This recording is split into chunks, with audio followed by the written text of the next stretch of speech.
Ce dimanche peu après 11 h, un accident a eu lieu sur l'autoroute A9 entre Chèvres et Vevey, à la hauteur de Chardonne, impliquant 3 véhicules. Des premiers éléments, il ressort qu'un véhicule avec 2 personnes à bord est sorti de route après avoir heurté une autre voiture. Il est monté sur un talus puis s'est retourné. Il a alors pris feu.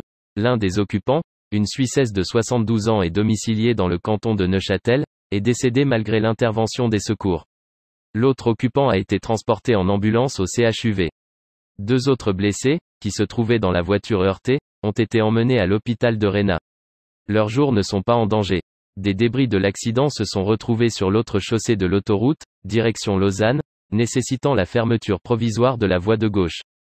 Dans ce sens, un autre accident a eu lieu à cause des ralentissements, faisant un blessé qui a été conduit en ambulance au CHUV. L'autoroute direction Lausanne est à nouveau entièrement dégagée, même s'il subsiste un gros bouchon avec les rentrées de ski, depuis le Valais. Le procureur de service a ouvert une enquête pénale. Pour les besoins du constat et de l'intervention, l'autoroute direction Vevey a été fermée. Les automobilistes qui se trouvaient bloqués sur la chaussée ont été dirigés par la police en contresens sur la sortie de Chèvres. Des déviations ont été mises en place avec l'appui de la protection civile.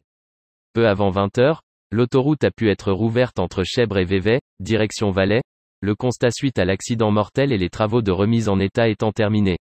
Cet accident a nécessité l'intervention de 5 ambulances et du SMUR de Rhénat et Lausanne, des pompiers du SDIS Riviera, du personnel de la protection civile et de la Direction générale de la mobilité et des routes, de l'équipe de soutien d'urgence, ESU, d'inspecteurs de la brigade police scientifique de la police de sûreté, ainsi que de plusieurs patrouilles de la gendarmerie et des polices communales de l'association Police Lavaux et de la police Est-Lausannois.